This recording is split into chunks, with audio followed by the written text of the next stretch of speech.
கல்வராயன் மலை மக்களே, இது இந்த வார இறுதிக்கு நான் இங்கே வந்தேன். இதுக்கு முன்னாடியே வந்திருக்கேன் இங்கே, ஆனால் இந்த வாட்டி தான் முதல் தடவை வந்து இந்த இடத்த ஃபுல்லாக பார்க்குறேன்.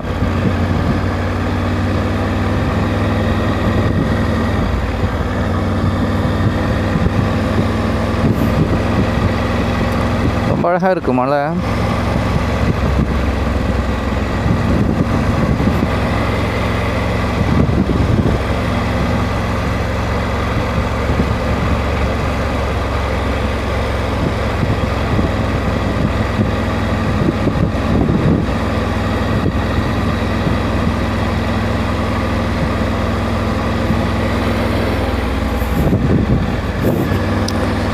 நம்மளாம் நினச்சிக்குவோம் மக்களே, தண்ணி எவ்வளோ முக்கியம் தெரியுமா? நம்ம இந்த ஹில் ஸ்டேஷன் வரும்போது நிறைய டைம் தண்ணியோட அளவு நமக்கு குறைஞ்சிரும். என்ன நினச்சிக்கோன்னா, இந்த இடத்துல தண்ணி தாகம் எடுக்கலை, இல்லை வெயில் தான் இல்லையே, எதுக்கு நம்ம கம்பல் பண்ணி குடிக்கணும்னு நினைப்போம்.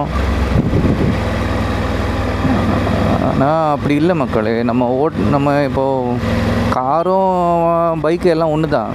இந்த பைக்கில் கொஞ்சம் அதிகமாக தண்ணி செலவாகும். ஏன்னா நீங்கள் அப்படியே எக்ஸ்போஸ் ஆகிருக்கீங்களே, இந்த காற்று அடிச்சுக்கிட்டே இருக்கும் உங்கள் மேலே, தண்ணி வெளியே போய்கிட்டே இருக்கும்.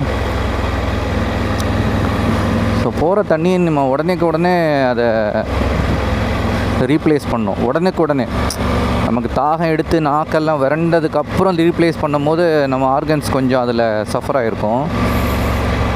அதனால் ஒரு 100 கிலோமீட்டர் ஓட்டுறோன்னா கண்டிப்பாக அதில் ஒரு 1/2 லிட்டர் தண்ணியாவது உள்ளே போயிருக்கணும். அப்போ தான் தொடர்ச்சியாக அதே கவனத்தோடு நம்ம வண்டி ஓட்ட முடியும். இல்லைன்னா என்ன தோணுன்னா, கொஞ்சம் டயர்டாக இருக்க மாதிரி ஃபீல் பண்ணுவோம், இல்லை ரோடு மேலே இருக்க கவனம் குறையும். ஏன்னா கண்ணுக்கும் தண்ணி வேணும் இல்லையா, கண் ட்ரை ஆகும், நம்ம கணக்கிடுற நேரம் கம்மியாகும் வண்டியில் போகும்போது. தண்ணி கரெக்டாக குடிக்கணும். ஹில் ஸ்டேஷனில் வந்தாலும் தண்ணி குடிச்சிட்டு தான் இருக்கணும். அதில் சோம்பேறித்தனமே படக்கூடாது. வேகம் போகிறதுல மட்டும் கவனம் இல்லாமல் தண்ணி குடிக்கிறதுலேயும் அதிக கவனம் எடுத்துக்கணும். என் எதிர்க்க ஒரு லாரி வருது.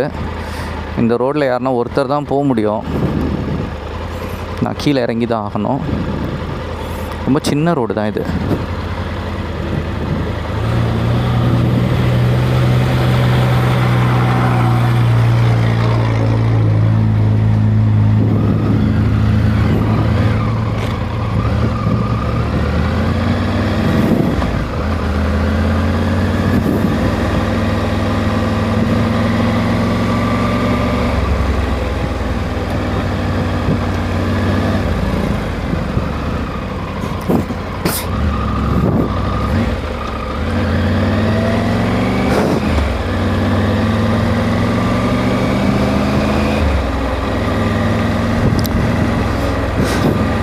அதனால் வண்டி ஓட்டும் போது முதல் கவனம் வந்து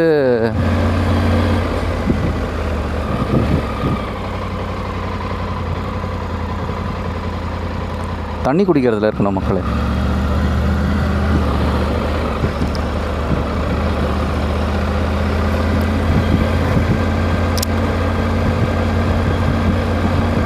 நம்ம நிறைய நேரத்தில் நானும் அந்த தப்பு பண்ணியிருக்கேன்.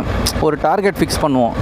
வண்டியில் ஏறி உட்கார்ந்த உடனே அடுத்த 150 கிலோமீட்டர், அந்த ஃபஸ்ட்டு ஸ்டார்டிங் அது மட்டும் தொடங்கின உடனே 150-200 கிலோமீட்டர் மினிமம், 200 கிலோமீட்டர் கம்மி இல்லாமல் வண்டி நிறுத்தக்கூடாது அப்படின்னு சொல்லி ஒரு டார்கெட் ஃபிக்ஸ் பண்ணுவோம் வழக்கமாக. அந்த 200 கிலோமீட்டரும் அப்படியே ஒரு ஓயாமல் ஒரு டிரைவ் இருக்கும். அது பண்ணலாம். ஆனால் நான் அதில் நடுவில் பார்க்குறது வந்து நம்ம உடம்பு அந்த 200 கிலோமீட்டருக்கு என்ன பண்ணிகிட்ருக்கோம் அப்படின்றது தான். ஏன்னா இதில் வந்து நம்ம எண்ணங்கள் எல்லாத்தையும் மீறுவோம். இப்போயும் நம்ம அந்த மன வலிமையை பயன்படுத்துவோம். 150 கிலோமீட்டர் வந்துட்டோம், நிறுத்தணும்னு தோணுனா கூட இன்னொரு 50 கிலோமீட்டரு நம்ம தான் 200ன்னு நான் முடிவு பண்ணியிருக்கோம்ல, இன்னொரு 50 கிலோமீட்டர் புஷ் பண்ணோம் அப்படின்னு சொல்லி புஷ் பண்ணுவோம். அது நீங்கள் நிறைய நேரங்களில் நண்பர்களோடு வரும்போது நீங்கள் 2 வாட்டி சொல்லலாம். நான் அதில் அனுபவப்பட்டிருக்கேன். சொன்னோன்னா டாமினேட் பண்ணுறோன்னுவாங்க. நம்ம எதெல்லாம் வந்து அழுத்தி திருப்பி சொல்கிறோமோ அப்போல்லாம் நம்மளுக்கு ஒரு பட்டம் கிடைக்கும். டாமினேட் பண்ணுறான், இல்லை எதனா சொல்லிகிட்டு இருப்பான் அப்படின்னு. நான் ஏன் சொல்லுவேன் அப்படின்னா,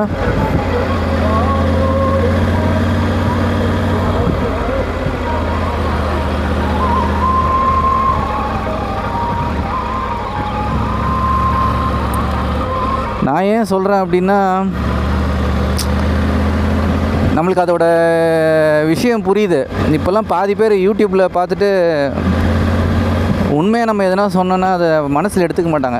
எனக்கு தெரியும்ப்பா அப்படின்னு, இவன் என்ன புதுசாக சொல்கிறான், அதான் எல்லோரும் சொல்லி வச்சுருக்காங்களே, இவன் என்ன புதுசாக சொல்கிறான்னு நினைப்பாங்க. ஆனால் அது அப்படி கிடையாது மக்களே.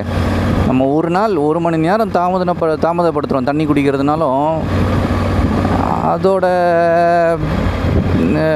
பலன் வந்து அந்த நம்ம தண்ணி குடிக்காமல் அந்த தாமதப்படுத்தின அந்த பலன் வந்து இருந்துட்டு தான் இருக்கும்.